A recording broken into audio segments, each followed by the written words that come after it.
Hello friends, welcome back to study mania. इस video में हम लोग एडुटेरिया के द्वारा शुरू किए गए खाकी सीरीज का सेट नंबर 6 का डिस्कस करेंगे।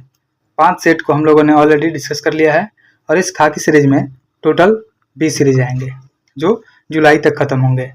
और अभी हम लोग छठे सेट को डिस्कस करने वाले हैं। शुरू करते हैं। पहला क्वेश्चन है, आम चुनाव 2024 में कुल मतदान प्रतिशत कितना रहा है? तो आम चुनाव 2024 में कुल मतदान प्रतिशत जो रहा है यह 65.79% रहा है। तो ऑप्शन सी जो हो जाएगा हमारा राइट आंसर हो जाएगा। साथ ही याद रखेंगे कि लक्षद्वीप में सबसे अधिक लक्षद्वीप में जो रहा है वह 84.16% मतदान हुआ है। उसके बाद असम हो जाएगा, लक्षद्वीप के बाद असम हो जाएगा। असम में 81.56% और त्रिपुरा में जो है वह 80.93% मतदान हुआ है। साथ ही याद रखेंगे कि बिहार में सबसे कम मतदान हुआ है 56.19%। उसके बाद मिजोरम में जो है 56.87% हुआ है और उत्तर प्रदेश में जो हुआ है 56.92% हुआ है। इसी तरह से पुरुष मतदाता की सबसे अधिक संख्या जो है लक्षद्वीप में और असम में देखी गई है और सबसे कम पुरुष मतदान का परसेंटेज जो है यह बिहार और उत्तराखंड में रहा है। वहीं सबसे कम महिला मतदान का प्रतिशत जो रहा है यह मिजोरम और जम्मू कश्मीर में रहा है। याद रखेंगे सबसे कम पुरुष मतदान जो हुआ है यह परसेंटेज बिहार और उत्तराखंड में रहा है और सबसे कम महिला मतदान का परसेंटेज जो है मिजोरम और जम्मू कश्मीर में रहा है। इसी तरह पुरुष मतदाता की सबसे अधिक संख्या जो रही है यह लक्षद्वीप और असम में देखी गई है। नेक्स्ट क्वेश्चन है, प्रधानमंत्री नरेंद्र मोदी ने 13 जनवरी 2025 को भारत के किस राज्य या केंद्र शासित प्रदेश में जेड मोड़ सुरंग का उद्घाटन किया है? किया गया है जम्मू कश्मीर में। याद रखेंगे कि प्रधानमंत्री नरेंद्र मोदी के द्वारा 13 जनवरी को मध्य कश्मीर के जो गंदेरबल जिले है इसके सोनमर्ग गगनगिर को जोड़ने वाली जेड मोड़ सुरंग का उद्घाटन किया गया है और यह सुरंग जो है समुद्र तल से 8650 फीट की ऊंचाई पर स्थित है और 6.5 किलोमीटर लंबा 2 लेन वाली सुरंग जो है श्रीनगर ले जो राष्ट्रीय राजमार्ग है उस पर बनाई गई है। साथ ही याद रखेंगे सुरंग जो है जोजिला सुरंग का हिस्सा है और एशिया की सबसे लंबी द्विदिशात्मक टनल श्रीनगर, कारगिल और लेह के बीच सभी मौसम में कनेक्टिविटी सुनिश्चित करेगी। नेक्स्ट है, हाल ही में मृदा स्वास्थ्य कार्ड योजना की 10वीं वर्षगांठ मनाई गई है। इस योजना को पहली बार कब लॉन्च किया गया था? तो जो मृदा स्वास्थ्य कार्ड योजना है इसको राजस्थान के सूरतगढ़ से जिले से 19 फरवरी 2015 को लॉन्च किया गया था। तो ऑप्शन बी जो हो जाएगा हमारा राइट आंसर हो जाएगा। और इसका टैग लाइन है स्वास्थ्य धरा खेत हरा, स्वस्थ धरती धरती हरा खेत, इसका टैग लाइन है, याद रखेंगे। नेक्स्ट है,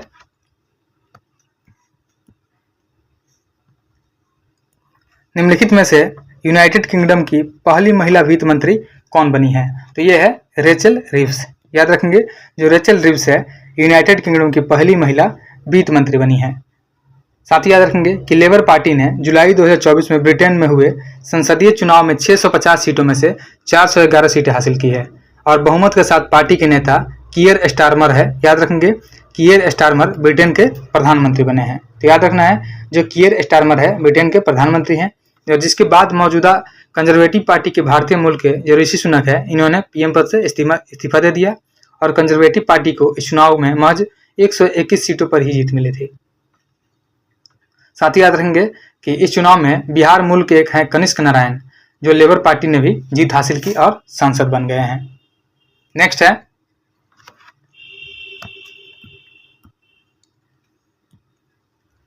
जनवरी 2025 में मकरविलक्कू महोत्सव का आयोजन कहाँ हुआ है? तो जनवरी 2025 में मकरविलक्कू जो महोत्सव है इसका जो आयोजन किया गया है केरल में किया गया है। तो ऑप्शन में नहीं है तो ऑप्शन डी जो हो जाएगा हमारा राइट आंसर हो जाएगा। याद रखेंगे जो मकरविलक्कू महोत्सव होता है यह केरल में होता है और इसका जो आयोजन होता है यह मकर संक्रांति के समय किया जाता है और मकर संक्रांति जो है यह हिंदुओं का एक प्रमुख पर्व है जो पौष माह में सूर्य के मकर राशि में प्रवेश करने पर मनाया जाता है। और केरल के साथ अन्य महोत्सव भी हैं। केरल में जैसे एक मनाया जाता है विशु, उसके बाद त्रिशूरपुरम, ओणम, अटुकल पोंगल, यह सभी जो है केरल के त्यौहार हैं। नेक्स्ट है,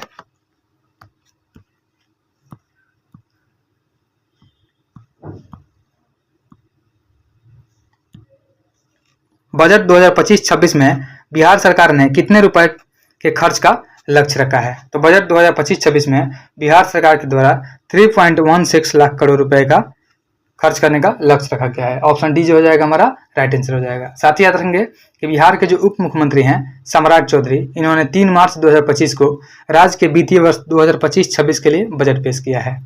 और पिछले वित्तीय वर्ष जो है 24-25 का जो बजट था वह था 2.78 लाख करोड़ रुपए। और पिछले बजट की तुलना में इसका अंतर जो है यह 38,169 करोड़ अधिक है। अगला क्वेश्चन है, निम्नलिखित में से किस देश के मोहम्मद सलीम ने हाल ही में world press photo of the year 2024 का पुरस्कार जीता है? तो यह है फिलिस्तीन के। याद रखेंगे फिलिस्तीन के हैं मोहम्मद सलीम। इन्होंने हाल ही में world press photo of the year 2024 का पुरस्कार भी जीता है। और इस प्रतियोगिता में 130 देशों के करीब 4000 फोटोग्राफर्स ने 61,000 तस्वीरों को भेजा था, जिसमें मोहम्मद सलीम की तस्वीर, जिसमें एक 36 वर्षीय फिलिस्तीनी महिला इनास अबू ममार, एक बच्ची जिसकी भतीजी का कफन से लिपटा हुआ शव हाथ में ली थी, इसको विजेता चुना गया है। और यह तस्वीर जो है हमास के इजराइल के युद्ध के दौरान 17 अक्टूबर 2023 को गाजा के खान यूनिस शहर में ली गई थी। और पिछले साल यह पुरस्कार यूक्रेन के यूगेनी मालोलेटका ने अपने नाम किया था।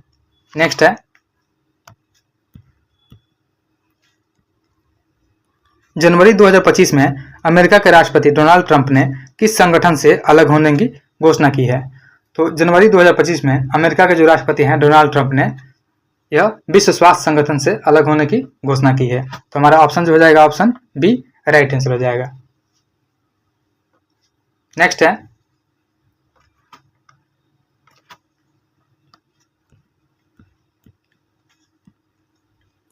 वन स्थिति रिपोर्ट 2023 के अनुसार भारत में मैंग्रोव आवरण में सर्वाधिक कमी किस राज्य में देखी गई है? तो वन स्थिति रिपोर्ट 2023 के अनुसार जो है भारत में मैंग्रोव आवरण में सबसे अधिक कमी जो है गुजरात में देखी गई है। तो ऑप्शन बी जो हो जाएगा हमारा राइट आंसर हो जाएगा। नेक्स्ट है, हाल ही में सर्वोच्च न्यायालय के नए ध्वज और प्रतीक चिन्ह का अनावरण किया गया है। बताएं कि नए ध्वज पर अंकित जो श्लोक है यह तो धर्मस्तु जया किस धार्मिक ग्रंथ से लिया गया है? तो जो सर्वोच्च न्यायालय के नए ध्वज और प्रतीक चिन्ह का अनावरण किया गया है उस पर एक अंकित श्लोक है यह तो धर्मस्तु जया, यह जो लिया गया है महाभारत से लिया गया है। तो ऑप्शन बी जो हो जाएगा हमारा राइट आंसर हो जाएगा। और साथ ही याद रखेंगे कि सर्वोच्च न्यायालय के स्थापना के 75वीं वर्षगांठ के अवसर पर सुप्रीम कोर्ट के नए ध्वज और प्रतीक चिन्ह का अनावरण किया गया है, जो न्यायालय की गरिमा और उनकी विरासत का प्रतीक है। साथ ही याद रखेंगे कि नीले रंग के इस ध्वज पर संस्कृत श्लोक जो है यह तो धर्मस्तु जय अंकित है, जो न्याय और सत्य की स्थापना का संकेत देता है और इसका स्रोत जो है महाभारत है। और इस झंडे में अशोक चक्र, सर्वोच्च न्यायालय की इमारत और भारत का संविधान शामिल है। महाभारत से लिए गए इस संस्कृत श्लोक का अर्थ है जहां धर्म है वहां विजय है। याद रखेंगे यह तो धर्मस्तु जय का मतलब होता है जहां धर्म है वहां विजय है। और इस नए ध्वज का जो अनावरण किया गया है यह किया गया है 1 सितंबर 2024 को। यह राष्ट्रपति द्रौपदी मुर्मू के द्वारा किया गया है। नेक्स्ट है,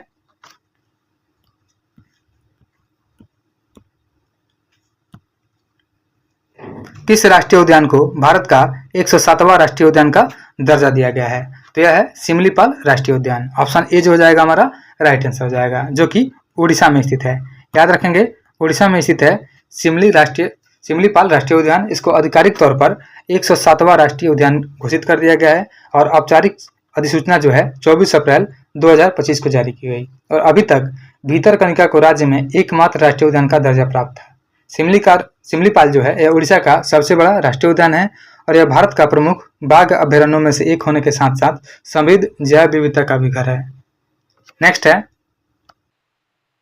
ऑपरेशन टीका का संबंध इस राज्य या केंद्र शासित प्रदेश से है? जो ऑपरेशन टीका का संबंध है यह जम्मू कश्मीर से है।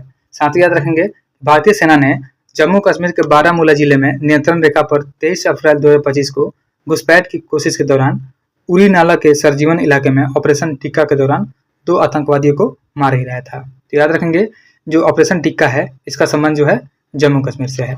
नेक्स्ट है,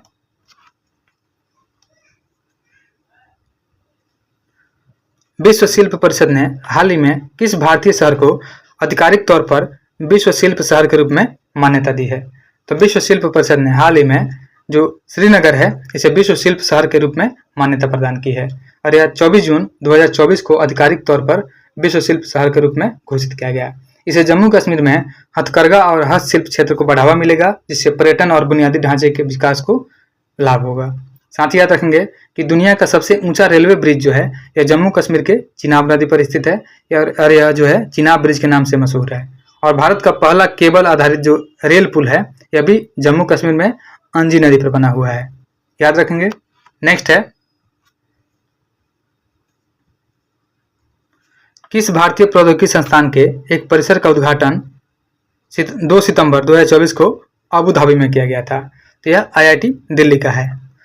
2 सितंबर 2024 को अबू धाबी में भारतीय प्रौद्योगिकी संस्थान जो दिल्ली है IIT दिल्ली, यह अबू धाबी परिसर का उद्घाटन किया गया और इसका उद्घाटन जो है अबू धाबी के जो क्राउन है प्रिंस शेख खालिद बिन मोहम्मद बिन जायद अल नहयान के द्वारा किया गया और इसकी घोषणा फरवरी 2022 में ही हुई थी।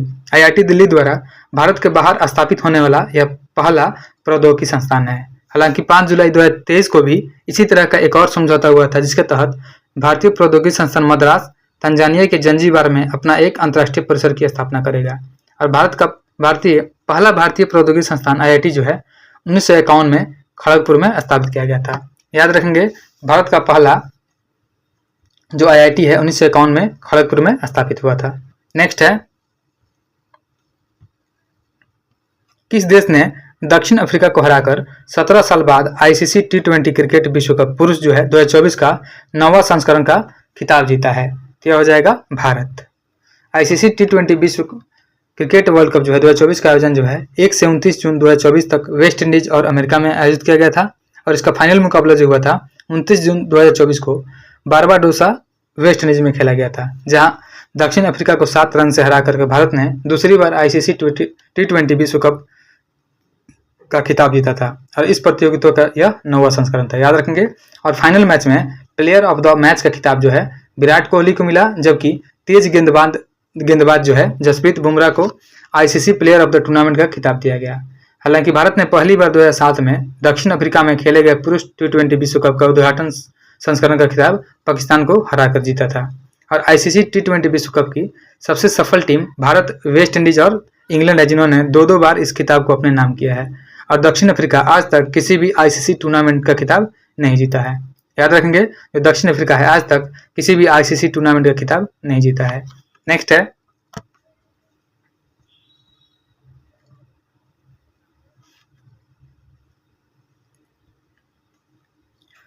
भारत में 3 नए आपराधिक कानून भारतीय न्याय संहिता 2023, भारतीय नागरिक सुरक्षा संहिता 2023 और भारतीय साक्ष्य अधिनियम 2023 हाल ही में किस तिथि से लागू हुआ है? तो यह 1 जुलाई 2024 से लागू किया गया है, याद रखेंगे। 1 जुलाई 2024 से देश भर में 3 नए आपराधिक कानून भारतीय न्याय संहिता, भारतीय नागरिक सुरक्षा संहिता और भारतीय साक्ष्य अधिनियम लागू किए गए हैं और इसकी जो घोषणा की गई है 24 फरवरी 2024 को हुई थी। हालांकि 25 दिसंबर 2023 को राष्ट्रपति ने इन 3 विधेयकों को अपनी मंजूरी दी थी। नेक्स्ट है,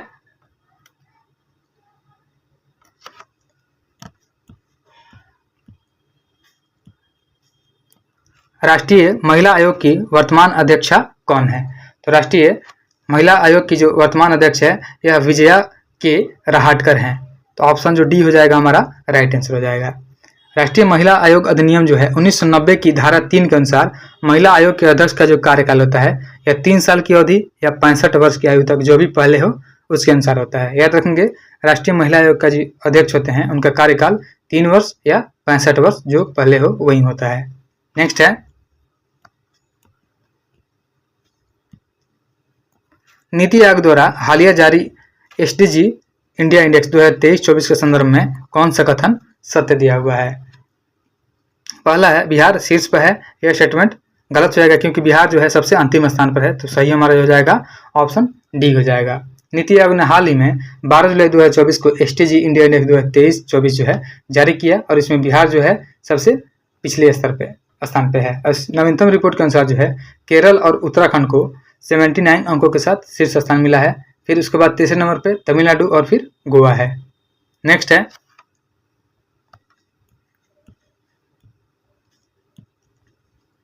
निम्नलिखित में से किस अधिनियम के अंतर्गत भारतीय विधान परिषद को बजट पर बहस करने की शक्ति प्रदान हुई थी? तो यह था भारतीय परिषद अधिनियम 1892। इसके अनुसार जो है विधान परिषद के कार्यों में वृद्धि की तथा इसके तहत बजट पर बहस करने की शक्ति दी गई, परंतु मतदान का अधिकार अभी भी नहीं था। साथ ही याद रखेंगे कि पूरक प्रश्न पूछने का जो अधिकार है 1909 के अधिनियम के द्वारा दिया गया था। याद रखेंगे पूरक प्रश्न पूछने का अधिकार 1909 के द्वारा और 1861 के अधिनियम से विकेंद्रीकरण की शुरुआत की गई थी।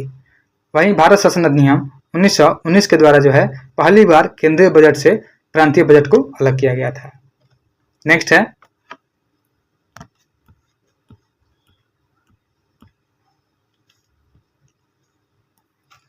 घरेलू हिंसा से महिलाओं का संरक्षण अधिनियम कब लागू हुआ था?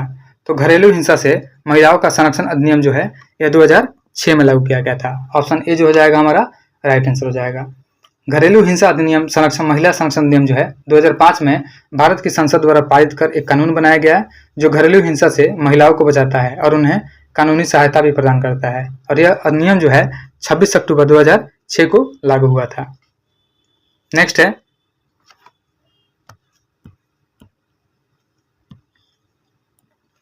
न्यायिक समीक्षा शब्द से आशय है।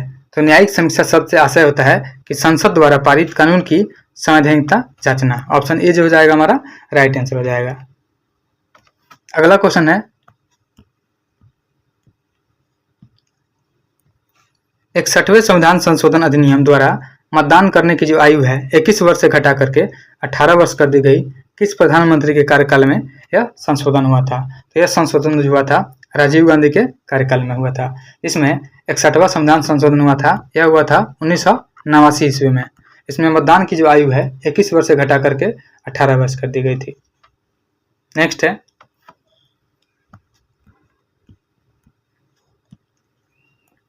निम्नलिखित में से कौन सा एक मौलिक अधिकार नहीं है? देखते हैं शैक्षणिक और सांस्कृतिक अधिकार जो है यह मौलिक अधिकार है।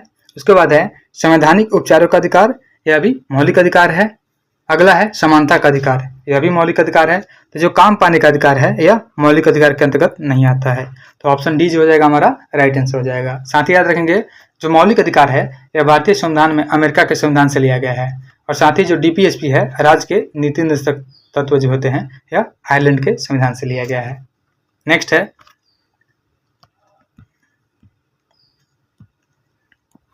निम्नलिखित में से कौन सा विषय अवशिष्ट शक्तियों में शामिल है? तो अवशिष्ट शक्तियों में शामिल हो जाएगा इसमें साइबर कानून। साइबर कानून जो है अवशिष्ट शक्तियों में शामिल है, जबकि शराब राज्य सूची तथा विदेश व्यापार एवं मुद्रा या संघ सूची के विषय हैं। नेक्स्ट है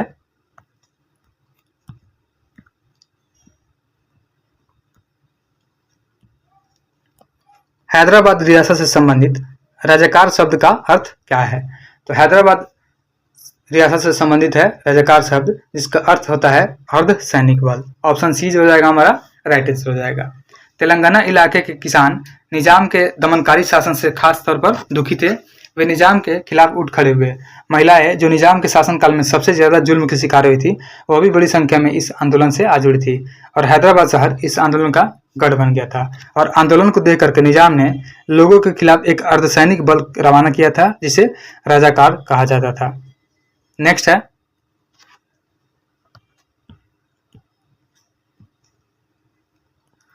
ऑपरेशन ब्लू स्टार निम्नलिखित में से किससे संबंध है? तो ऑपरेशन ब्लू स्टार जो है यह स्वर्ण मंदिर में हुई सैन्य कार्रवाई से संबंधित है। ऑप्शन बी जो हो जाएगा हमारा राइट आंसर हो जाएगा।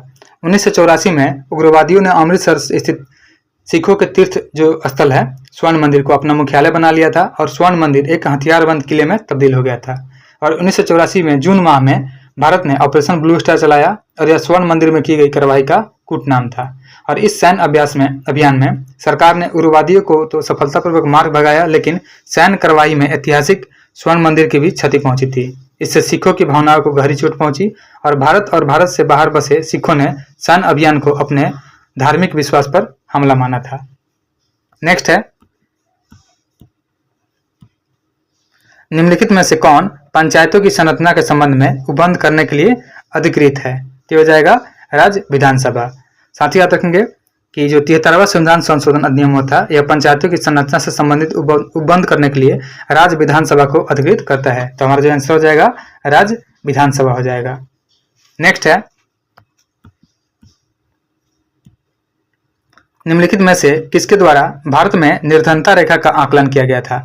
तो भारत में जो है NSSO के द्वारा निर्धनता रेखा का आकलन किया गया था। ऑप्शन सी जो हो जाएगा हमारा राइट आंसर हो जाएगा। और यह सर्वेक्षण जो है राष्ट्रीय प्रतिदर्श सर्वेक्षण कार्यालय अर्थात इसको बोलते हैं national sample survey office NSSO के द्वारा जारी किया जाता है। नेक्स्ट है, निम्नलिखित में से कौन सा कोलाइड्स का गुण नहीं है? तो ऑप्शन देखते हैं। कोलाइड एक विषमांगी मिश्रण होता है, यह स्टेटमेंट बिल्कुल गलत है।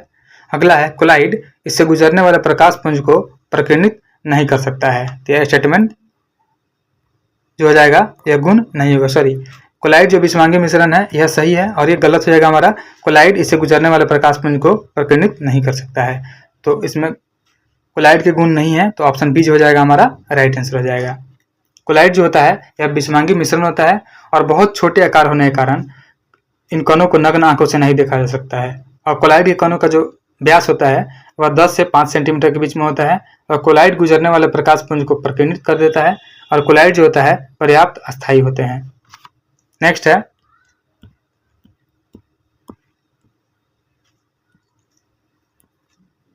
सल्फ्यूरिक अम्ल बनाने की संपर्क विधि में किस उत्प्रेरक का प्रयोग किया जाता है?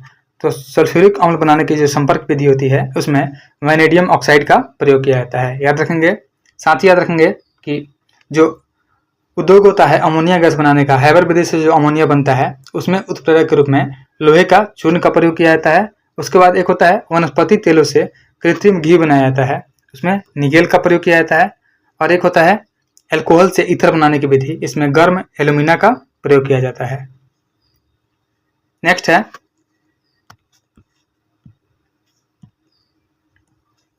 हैलोजन लैंप का तंतु निम्नलिखित में से किस धातु का बना होता है?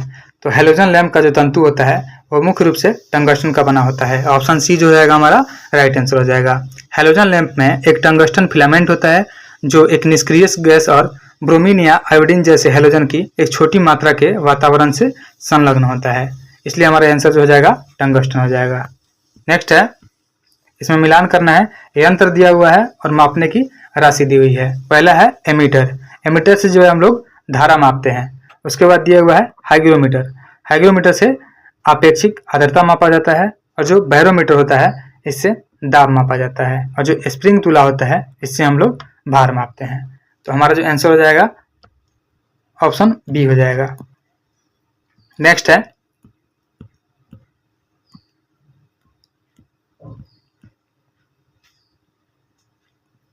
एक लटकते कालीन को डंडे से पीटने पर उससे धूल के कणों को बाहर निकलना, यह प्रक्रिया उपयुक्त का उदाहरण है। तो यह जो होगी न्यूटन की गति के प्रथम नियम का उदाहरण हो जाएगा। ऑप्शन ये हमारा राइट आंसर हो जाएगा। यह न्यूटन के प्रथम नियम जो है जड़त्व के नियम का उदाहरण है। जब कालीन को डंडे से पीटते हैं तो कालीन में जो कंपन उत्पन्न होता है जिससे उसमें स्थित धूल के कण जड़त्व के कारण बाहर की ओर चले जाते हैं। नेक्स्ट है, कोई जेट विमान किसके संरक्षण के सिद्धांत पर कार्य करता है? तो कोई जेट विमान होता है यह रेखीय संवेग संरक्षण के सिद्धांत पर काम करता है जो न्यूटन के तीसरे नियम पर आधारित है। नेक्स्ट है, जब एक धातु की छड़ को गर्म करते हैं तो इसका प्रसार होता है क्योंकि इनके परमाणुओं के बीच की दूरी जो होती है वह बढ़ जाती है। नेक्स्ट है, तरंगों के अध्यारोपण की घटना में तरंग ऊर्जा जो होती है पुनर्वितरित हो जाती है। ऑप्शन ए जो हो जाएगा हमारा राइट आंसर हो जाएगा। अगला क्वेश्चन है, बेलनाकार लेंसों का चश्मा कौन से दृष्टि दोष का निदान करता है? तो बेलनाकार लेंसों का जो चश्मा होता है यह अबिंदुकता का निदान करता है। याद रखेंगे, जब अबिंदुकता बीमारी होती है तो बेलनाकार यानी सिलिंड्रिकल लेंसों का प्रयोग किया जाता है।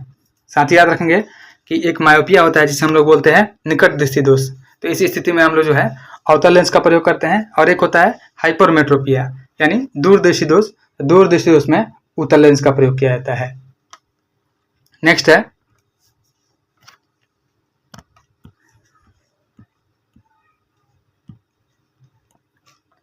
उच्च प्रतिरोध वाले श्रेणी क्रम में जुड़े गैल्वेनोमीटर को क्या कहा जाता है?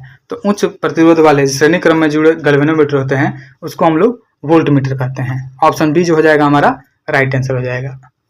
नेक्स्ट है निम्नलिखित में से कौन सा रोग एक प्रोटोजोआ के कारण होता है? तो इसमें जो मलेरिया है यह प्रोटोजोआ के कारण होता है। ऑप्शन बी जो हो जाएगा हमारा राइट आंसर हो जाएगा। मलेरिया प्लाज्मोडियम नामक प्रोटोजोआ जो होता है इस परजीवी के कारण मलेरिया होता है और मलेरिया मच्छरों के द्वारा फैलने वाली बीमारी है जो पांच प्रोटोजोआ के कारण होती है। Plasmodium falciparum, P vivax, P malaria, P ovale और सबसे हाल ही में शामिल हुआ एक पी नुलेसी। नेक्स्ट है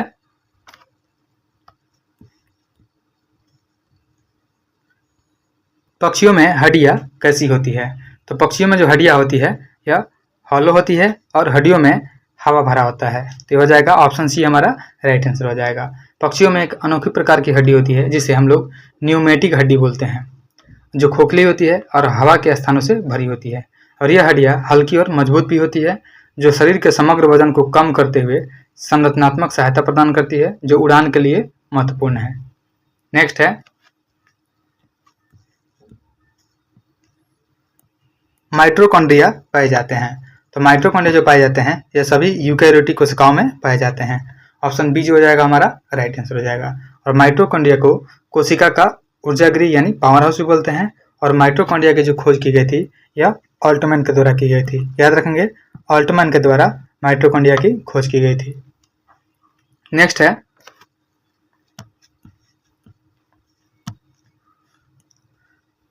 सूत्रीय विभाजन की प्रथम प्रावस्था में गुणसूत्र अपनी पहचान खो देते हैं। क्या होता है टीलोफेज में। ऑप्शन बी डी जो हो जाएगा हमारा राइट आंसर हो जाएगा। माइटोसिस का अंतिम चरण की शुरुआत जो होता है जिसको हम लोग टीलोफेज बोलते हैं, इसमें गुणसूत्र जो होते हैं अपने संबंधित ध्रुवों तक पहुंच चुके होते हैं और अपने पहचान खो चुके होते हैं और यह वह चरण है जिसमें विपरीत ध्रुवों पर गुणसूत्र समूह में एकत्रित होते रहते हैं। नेक्स्ट है टोकोफेरॉल मुख्य रूप से संग्रहित होता है। तो टोकोफेरॉल जो होता है मुख्य रूप से यकृत यानी लीवर में संग्रहित होता है और टोकोफेरॉल को विटामिन ई कहा जाता है, यानी विटामिन ई का नाम जो है टोकोफेरॉल है। साथ ही याद रखेंगे कि लीवर में विटामिन ए, डी, ई के तथा B12 भंडारण पाया जाता है और पित्त यकृत में बनता है जबकि पित्ताशय में इसका भंडारण होता है। नेक्स्ट है जल अपघटन में थोड़ी मात्रा में ऊर्जा किस प्रकार मुक्त होती है? तो जल अपघटन में थोड़ी मात्रा में जो ऊर्जा होती है यह उपअपचयी ऊर्जा के कारण मुक्त होती है। ऑप्शन डी जो हो जाएगा हमारा राइट आंसर हो जाएगा। नेक्स्ट है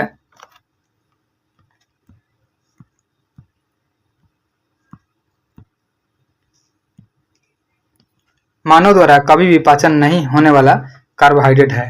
तो यह होता है सेलुलोज। याद रखेंगे सेलुलोज का पाचन मानव के द्वारा नहीं होता है।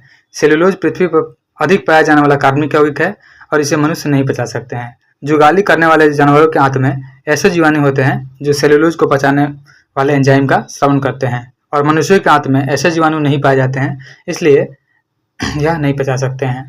नेक्स्ट है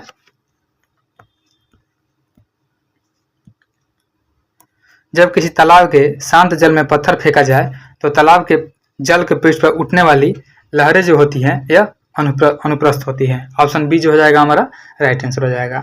और अनुप्रस्थ तरंगे वे तरंगे होती हैं जिनके माध्यम के कण तरंग के प्रसार की दिशा के लंबवत चलते हैं और पानी की तरंगों में पानी के कण जो होते हैं ऊपर नीचे चलते हैं क्योंकि लहर जो होता है यह क्षैतिज रूप से चलता है। जब तालाब में पत्थर फेंका जाता है तो उसकी सतह पर दिखाई देने वाली लहरों को देखकर यह देखा जा सकता है, इसलिए यह अनुप्रस्थ तरंग का एग्जाम्पल हो जाएगा। नेक्स्ट है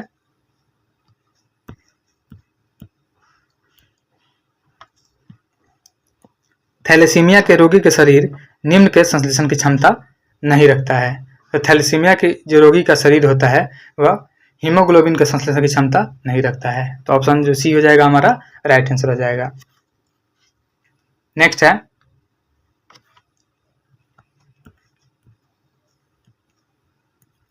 आहार नली में अंगों द्वारा स्रावित कौन सा रस वसा के पाचन में महत्वपूर्ण भूमिका निभाता है? तो यह होता है पीत रस और अग्नाशयी रस। याद रखेंगे, आहार नाल में अंगों द्वारा जो स्रावित होता है पीत रस और अग्नाशयी रस, यह वसा के पाचन में महत्वपूर्ण भूमिका निभाता है। पीत रस जो होता है इसमें किसी प्रकार के एंजाइम नहीं होते हैं और पीत रस भोजन को क्षारीय बनाने और वसा के अणुओं को तोड़ने में सहायक होता है। वहीं अग्नाशयी रस जो होता है इसमें एमाइलेज, ट्रिप्सिन, उसके बाद लाइपेज, न्यूक्लियोपेज और लाइपेज जैसे एंजाइम होते हैं। और अग्नाशयी रस का जो स्राव होता है यह हार्मोन स्रावी और कोलेस्टोकेनिन द्वारा नियंत्रित किया जाता है। नेक्स्ट है, साथ ही याद रखेंगे जो लाइपेज होता है, तो लाइपेज वसा का पाचक एंजाइम है और एक टाइलिन होता है जो लार का पाचक एंजाइम होता है। अगला क्वेश्चन है, हड़प्पा सभ्यता के दौरान शहरों को है किस रूप में रखा था? तो हड़प्पा सभ्यता के दौरान शहरों को आयताकार स्वरूप में रखा गया था। तो ऑप्शन जो सी हो जाएगा हमारा राइट आंसर हो जाएगा। साथ ही याद रखेंगे कि हड़प्पा सभ्यता के शहरों को एक आयताकार रूप में ग्रिड पद्धति के द्वारा बनाया गया था जो एक दूसरे को 90 डिग्री पर काटते थे। और इस पद्धति में सड़कें जो होती है समकोण पर काटती थी और एक जालीनुमा आकृति बनाती थी, जिससे शहर आयताकार ब्लॉकों में विभाजित हो जाता था।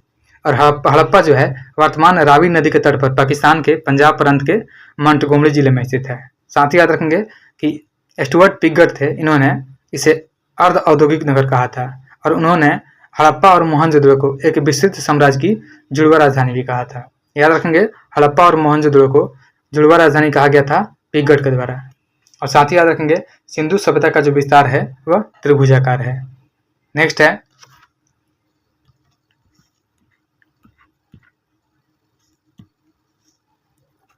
पूर्व गुप्त काल में निम्नलिखित में से किसके द्वारा शीशे के सिक्कों की एक बड़ी संख्या जारी की गई थी? तो यह जारी की गई थी सातवाहनों के द्वारा की गई थी, शकों के द्वारा भी की गई थी और कुषाणों के द्वारा भी की गई थी।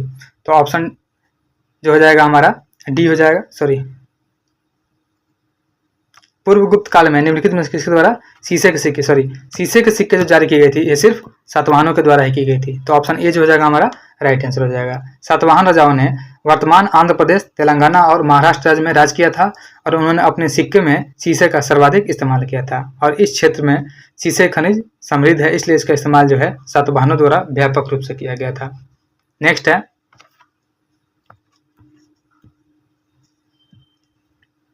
पाटलिपुत्र के संबंध में निम्न में से कौन सा कथन सही है? तो देखते हैं, प्रारंभ में इसका निर्माण एक सैनिक छावनी के रूप में किया गया था, यह स्टेटमेंट बिल्कुल सही है। अगला है, सर्वप्रथम उदयन ने इसे अपनी राजधानी बनाया था, यह भी सही है। और इसे राजधानी के रूप में स्थापित करने का जो प्रमुख कारण है इसकी भौगोलिक और व्यापारिक महत्ता है, यह भी स्टेटमेंट बिल्कुल सही है। तो हमारा जो आंसर हो जाएगा ऑप्शन डी राइट आंसर हो जाएगा। और प्रारंभ में इसका जो निर्माण है छावनी के रूप में किया गया था, लेकिन राजधानी बनने के बाद जो है इसका भौगोलिक और व्यापारिक महत्व अधिक हो गया था। वहीं उत्तर मुगल काल में पटना को अजीमाबाद के नाम से जाना जाता था। और साथ ही याद रखेंगे, इसे मगध शासक उदयन ने स्थापित किया था और अपनी राजधानी बनाया था। नेक्स्ट है,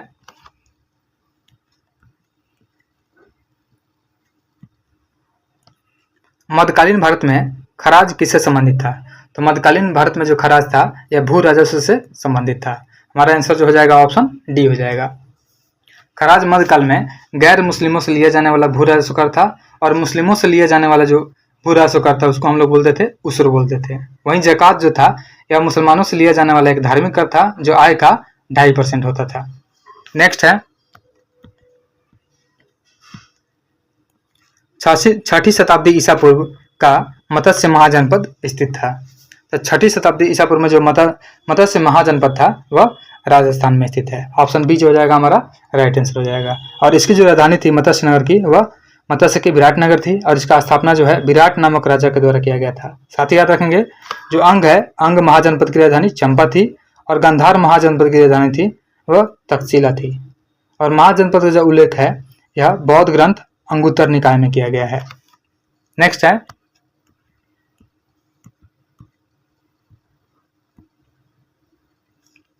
इसमें दिया है निम्नलिखित का मिलान करना है। तो पहला है लॉर्ड क्लाइव। तो लॉर्ड क्लाइव जो है बंगाल में द्वैत शासन लाया था और प्रथम न्यायालय का स्थापना किया था।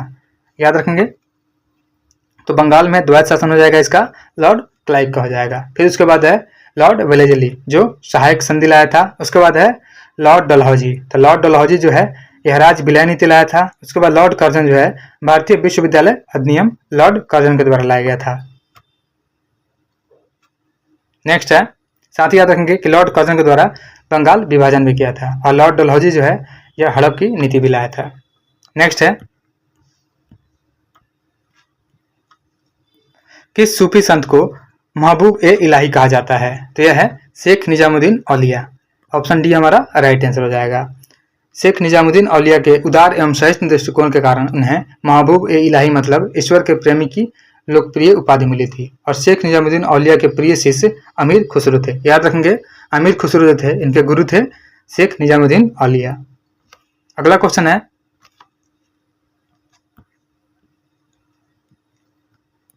जापान ने द्वितीय विश्व युद्ध में आत्मसमर्पण किया था।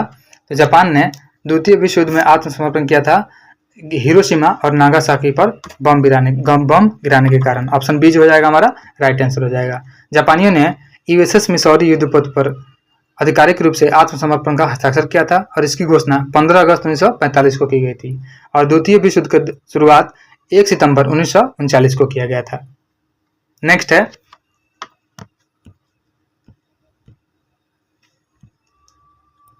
1926 में गठित रॉयल कमीशन ऑफ एग्रीकल्चर की अध्यक्षता किसने की थी? तो याद रखेंगे कि 1926 में जो गठित किया गया था रॉयल कमीशन ऑफ एग्रीकल्चर, इसका अध्यक्षता जो है लिन लिथुओ के द्वारा किया गया था। ऑप्शन डी जो हो जाएगा हमारा राइट आंसर हो जाएगा।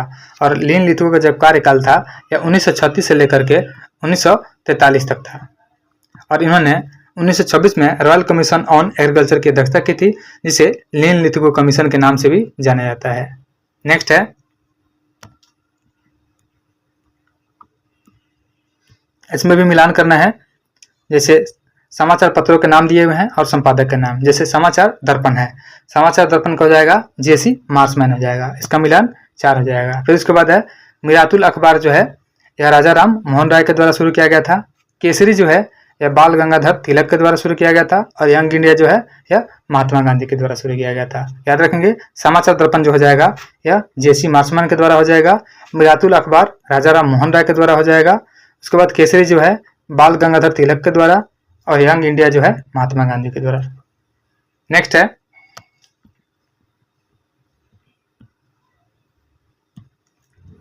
$1857 का विद्रोह निम्न स्थानों पर हुआ था, उनका सही क्रम बताना है।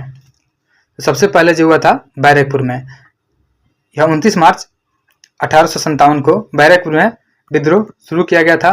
उसके बाद जो है इसका शुरुआत मेरठ में हुआ था, फिर उसके बाद दिल्ली में हुआ था और फिर उसके बाद झांसी में हुआ था।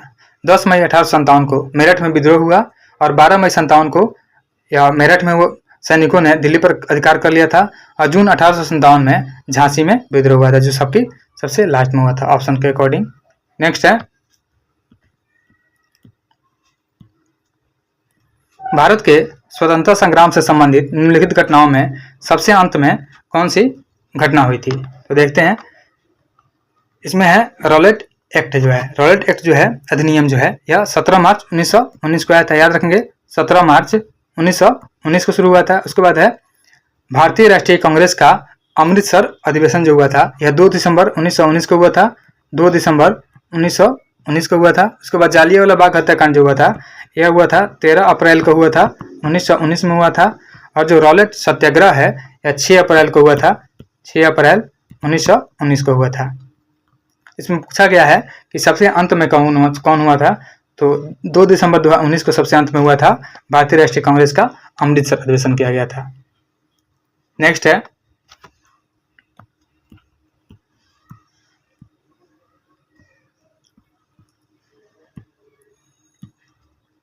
भारत छोड़ो आंदोलन के प्रस्ताव का किसने समर्थन किया था?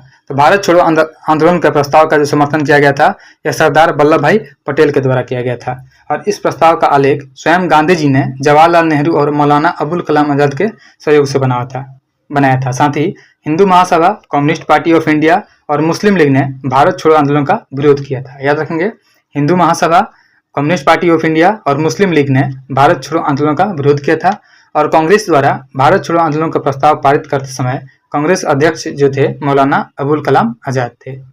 नेक्स्ट है,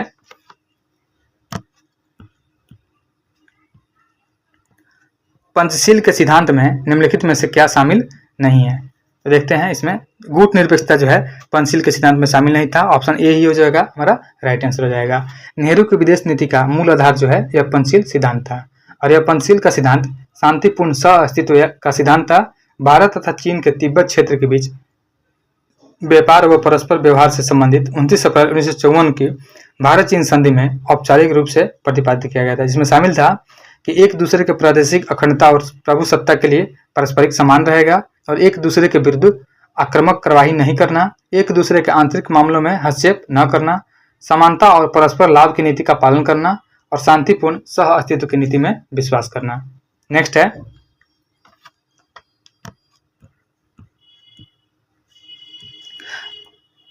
बिहार में बहने वाली पवित्र नदी फल्गु निम्नलिखित में से किस नदियों के संगम से बनती है? तो फल्गु नदी जो बनती है यह मोहाना और लीलाजन नदी के संगम से बनती है। ऑप्शन ए जो हो जाएगा हमारा राइट आंसर हो जाएगा। साथ ही याद रखेंगे कि निम्न छोटा नागपुर पठार से उत्पन्न होने वाली मोहाना और लीलाजन नदियों के बोधगया के पास जो ग्राम एक मनकोसी है, मनकोसी में मिलने से फल्गु नदी का निर्माण होता है, और लीलाजन नदी को निरंजना या नीलांजना के रूप में भी जाना जाता है। फल्गु को निरंजना भी कहा जाता है, और बिहार में फल्गु नदी की जो लंबाई है वह 135 किलोमीटर है। याद रखेंगे, बिहार में फल्गु नदी की जो लंबाई है 135 किलोमीटर है। और फल्गु नदी के किनारे प्रतिवर्ष पितृपक्ष मेला का आयोजन होता है तथा लोग अपने पूर्वजों के लिए मोक्ष की कामना करते हैं और पिंडदान भी करते हैं। नेक्स्ट है, भारत की जनगणना 2011 के अनुसार बिहार में महिला साक्षरता दर क्या है? तो याद रखेंगे कि 2011 के जनगणना के अनुसार बिहार में महिला साक्षरता दर जो है 51.5% है। ऑप्शन डी जो हो जाएगा हमारा राइट आंसर हो जाएगा। वहीं पुरुष साक्षरता दर जो है बिहार में वह 71.20 है। याद रखेंगे, पुरुष साक्षरता दर जो है 71.20% है। साथ ही याद रखेंगे कि बिहार का साक्षरता की दृष्टि से भारत में राज्यों का क्रम जो हो जाएगा वह 28वां हो जाएगा, और बिहार राज्य में सर्वाधिक साक्षरता वाला जिला जो हो जाएगा रोहतास हो जाएगा, और न्यूनतम साक्षरता वाला जिला हो जाएगा वह पूर्णिया हो जाएगा। और बिहार राज्य में सर्वाधिक पुरुष साक्षरता वाला जो जिला हो जाएगा वह हो जाएगा रोहतास हो जाएगा, और सर्वाधिक महिला साक्षरता दर वाला जिला जो हो जाएगा यह भी रोहतास ही हो जाएगा। अब बिहार में न्यूनतम साक्षरता दर वाला जो जिला हो जाएगा वह पूर्णिया हो जाएगा, और बिहार राज्य में न्यूनतम महिला साक्षरता वाला जो जिला हो जाएगा यह सहरसा हो जाएगा। नेक्स्ट है, ग्रीन पीस क्या है? तो ग्रीन पीस जो है पर्यावरण समर्थकों का एक अंतर्राष्ट्रीय संगठन है। ऑप्शन सी जो हो जाएगा हमारा राइट आंसर हो जाएगा। ग्रीन पीस पर्यावरण कार्यकर्ताओं का समूह है, और इसकी स्थापना जो है 1971 में की गई थी। याद रखेंगे, ग्रीन पीस की स्थापना जो है 1971 में की गई थी। और ग्रीन पीस वाणिज्यिक व्हेल मछली के शिकार पर प्रतिबंध लगाने, वैश्विक उष्मन, प्राचीन वनों के ह्रास और परमाणु परीक्षण रोकने तथा जीन अभियांत्रिकी के विरोध में विश्व जनमत बनाने के लिए जाना जाता है। और ग्रीन पीस इंटरनेशनल का जो मुख्यालय है वह एम्स्टर्डम नीदरलैंड में है। नेक्स्ट है,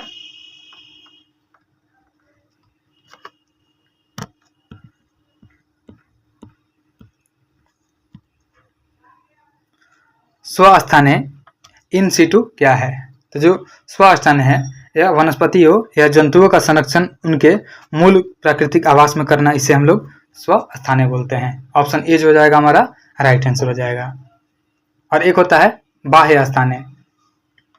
तो जो बाह्य स्थाने होता है इसमें वनस्पतियों एवं जंतुओं की विलुप्त प्रजातियों का संरक्षण उनके प्राकृतिक आवास क्षेत्र से पृथक किया जाता है, जैसे प्राणी उद्यान, वनस्पति उद्यान, यह सभी बीज bank, gene bank, DNA bank, यह सभी एक्स सीटू यानी बाह्य स्थान के उदाहरण हैं। नेक्स्ट है,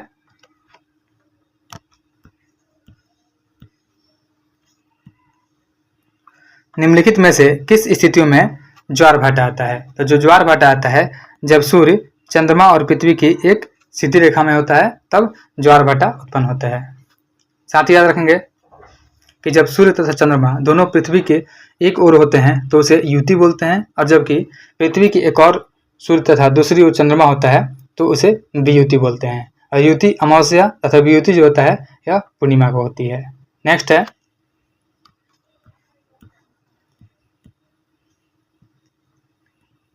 निम्नलिखित में से कौन भूपर्पटी का प्रमुख तत्व है? तो इसमें जो हो जाएगा ऑक्सीजन जो हो जाएगा भूपर्पटी का प्रमुख तत्व हो जाएगा। ऑपरेशन जो है ऑक्सीजन जो है या भूपर्पटी में यह पाया जाता है 46.8%। उसके बाद सिलिकॉन पाया जाता है 27.7%। उसके बाद एल्युमिनियम जो होता है यह 8.1% पाया जाता है, और जो लोहा होता है यह 5.8% पाया जाता है। तो भूपर्पटी में जो सबसे अधिक पाया जाता है यह ऑक्सीजन पाया जाता है। नेक्स्ट है,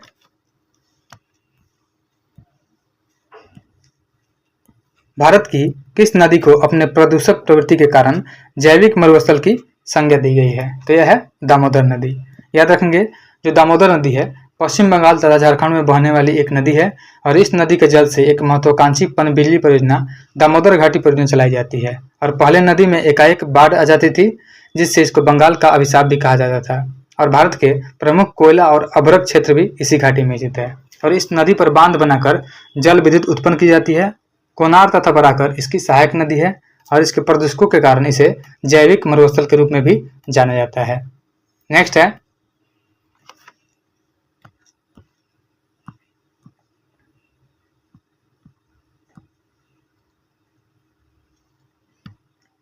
इसमें मिलान करना है सूची 1 और सूची 2 दिए हुए हैं, जिसमें महासागरीय धारा है और महासागर का नाम दिया हुआ है। तो पहला है जो लेब्राडोर धारा है, यह उत्तरी अटलांटिक महासागर में बहती है। तो इसका मिलान करेंगे उत्तरी अटलांटिक महासागर, इसका मिलान जो हो जाएगा 4 हो जाएगा। फिर उसके बाद है जो ब्राजील धारा है, यह दक्षिणी अटलांटिक महासागर में बहती है। उसके बाद है क्यूरोशियो धारा है, क्यूरोशियो धारा यह उत्तरी प्रशांत महासागर में बहती है। और उसके बाद जो है अग्लुहास जल धारा है, यह दक्षिणी हिंद महासागर में बहती है। नेक्स्ट है,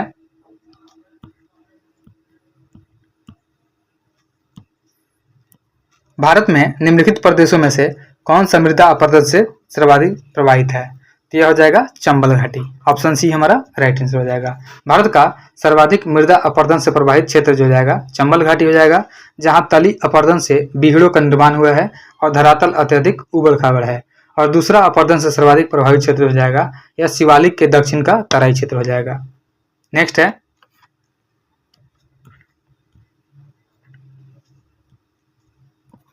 हिमालय के कौन से भाग में दून तथा द्वार पाए जाते हैं? तो हिमालय के जो शिवालिक एवं लघु हिमालय के मध्य जो है दून तथा द्वार पाए जाते हैं। तो हमारा ऑप्शन जो है ये सही हो जाएगा। शिवालिक श्रेणी जो है हिमालय की सबसे बाहरी और नवीनतम श्रेणी है। इसे बाह्य हिमालय या उप हिमालय कहा जाता है, और यह पंजाब में पोतवार बेसिन के दक्षिण से आरंभ होकर के उत्तर कोसी नदी तक 87 डिग्री पूर्वी देशांत तक फैला हुआ है। नेक्स्ट है,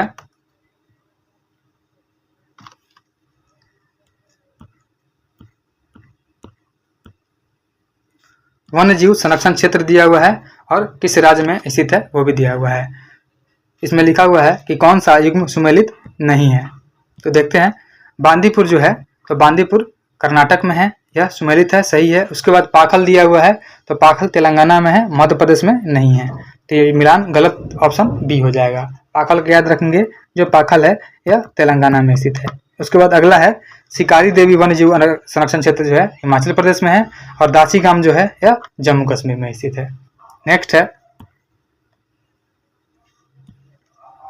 भारत में 3 सबसे बड़ी चीनी उत्पादक राज्य हैं। तो भारत में 3 सबसे बड़े जो चीनी उत्पादक राज्य हैं उसमें शामिल है, पहला हो जाएगा उत्तर प्रदेश हो जाएगा, फिर उसके बाद महाराष्ट्र हो जाएगा, फिर उसके बाद कर्नाटक हो जाएगा। याद रखेंगे, भारत में 3 सबसे बड़े चीनी उत्पादक राज्य जो हैं उत्तर प्रदेश, महाराष्ट्र और कर्नाटक हो जाएंगे।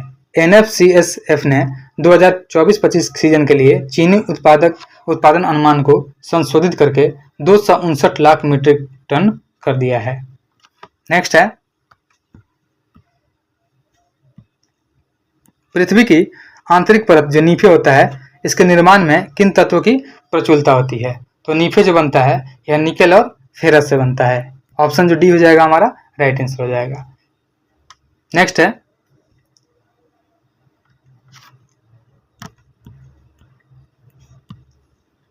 निम्नलिखित में से किस राज्य में चंदोबी महोत्सव मनाया गया है? तो जो चंदोबी महोत्सव मनाया गया है यह असम में मनाया गया है। ऑप्शन जो बी हो जाएगा हमारा राइट आंसर हो जाएगा। और इसका जो आयोजन होता है यह चंदोबी असम के कामरूप जिले में चंदोबी झील के किनारे 5 दिवसीय होता है। साथ ही याद रखेंगे, जो एक तुरागिया महोत्सव होता है यह अरुणाचल प्रदेश में मनाया जाता है, और एक संगाई होता है, संगाई जो होता है मणिपुर में मनाया जाता है। चाप चारकुट महोत्सव जो होता है मिजोरम में मनाया जाता है। वहीं एक होता है हॉर्नबिल महोत्सव होता है, यह नागालैंड में मनाया जाता है। याद रखेंगे हॉर्नबिल महोत्सव जो है नागालैंड में मनाया जाता है। नेक्स्ट है जवाहर रोजगार योजना किस पंचवर्षीय योजना के दौरान शुरू की गई थी?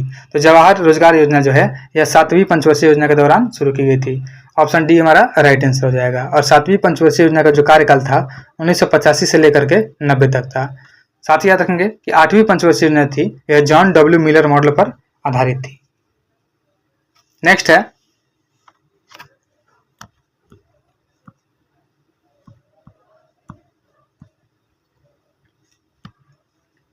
देशों के समूहों के साथ व्यापार करार करने की औपचारिक पद्धति को क्या कहा जाता है?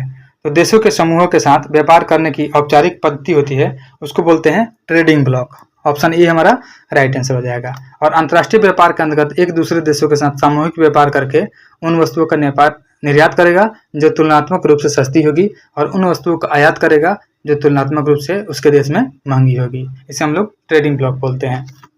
नेक्स्ट है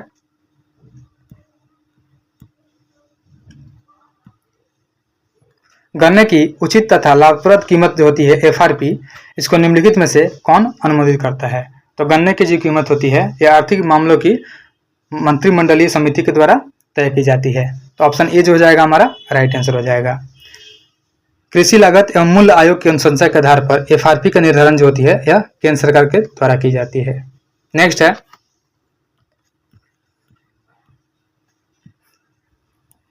सकल घरेलू उत्पाद और सकल राष्ट्रीय उत्पाद में अंतर है। तो सकल घरेलू उत्पाद और सकल राष्ट्रीय उत्पाद में अंतर होता है विदेशों से प्राप्त शुद्ध आय का अंतर होता है। ऑप्शन ए जो हो जाएगा हमारा राइट आंसर हो जाएगा। नेक्स्ट है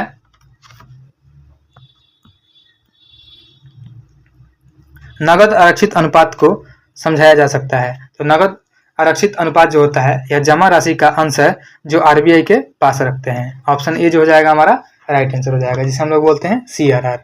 और RBI जब CRR की प्रतिशत में वृद्धि करती है तो तरलता जो होती है कम हो जाती है, जिससे महंगाई को नियंत्रित करने में मदद मिलती है। और वर्तमान में जो CRR है यह 4.5% है। नेक्स्ट है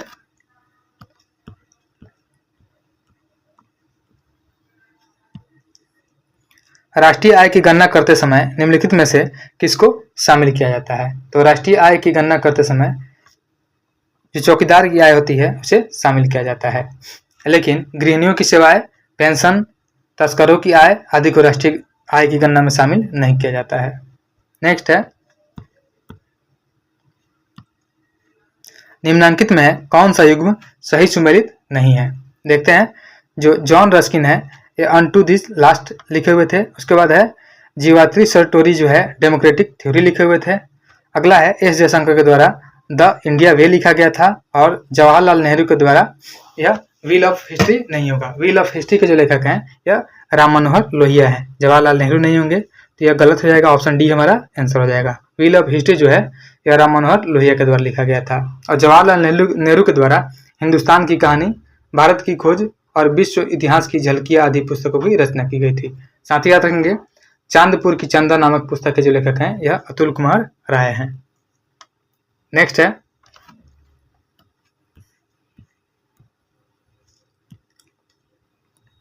रुक्मिणी देवी अरुंडेल किस शास्त्रीय नृत्य शैली की प्रसिद्ध कलाकार थी?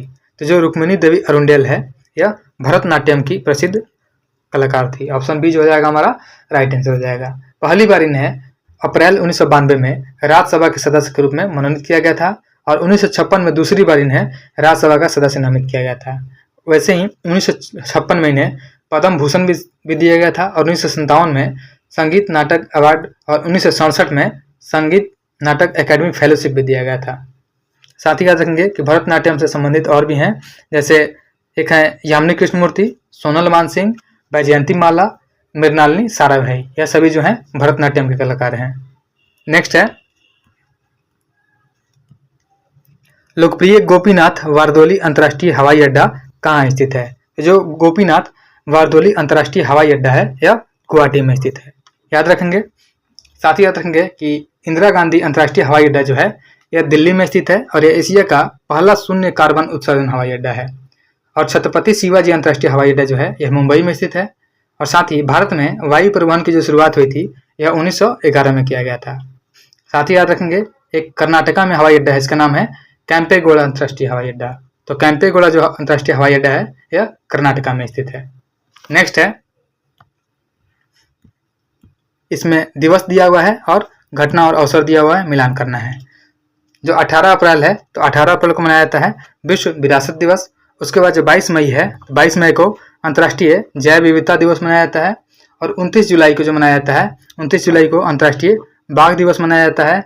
और 5 दिसंबर को विश्व मिट्टी दिवस के रूप में मनाया जाता है। याद रखेंगे अंतर्राष्ट्रीय बाघ दिवस जो है 29 जुलाई को मनाया जाता है, विश्व विरासत दिवस 18 अप्रैल को, जैव विविधता दिवस जो है 22 मई को और विश्व मृदा दिवस जो है 5 दिसंबर को मनाया जाता है।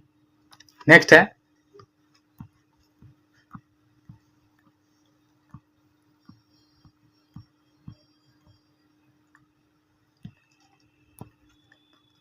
मलावी गणराज्य की राजधानी कहाँ है? तो मलावी गणराज्य की जो राजधानी है वह है लिलोंगवे। ऑप्शन बी जो हो जाएगा हमारा राइट आंसर हो जाएगा। साथ ही याद रखेंगे लीबिया की जो राजधानी है तो लीबिया की राजधानी है त्रिपोली। याद रखेंगे लीबिया की राजधानी त्रिपोली है। उसके बाद है एक है मैबाबाने। मैबाबाने जो है यह स्वाजीलैंड की राजधानी है और मोरक्को की राजधानी जो है रबात है। नेक्स्ट है, बिहार सरकार की जातिगत आधारित गणना की रिपोर्ट के अनुसार राज्य की कुल आबादी लगभग कितनी है? तो बिहार सरकार की जातिगत आधारित गणना के अनुसार जो है बिहार की आबादी जो है 13,07,25,310 है। ऑप्शन ए जो हो जाएगा हमारा राइट आंसर हो जाएगा।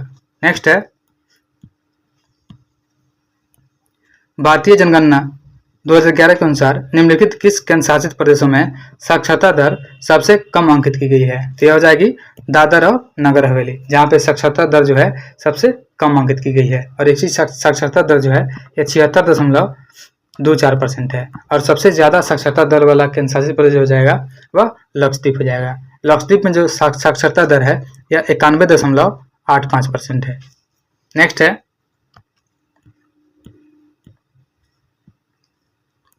राम खेल रहा है इस वाक्य में क्रिया है। तो राम खेल रहा है इस वाक्य में जो है अकर्मक क्रिया है। अगला क्वेश्चन है, इत्यादि का सही विच्छेद है। इत्यादि का सही विच्छेद हो जाएगा इति प्लस आदि। ऑप्शन डी जो हो जाएगा हमारा राइट आंसर हो जाएगा।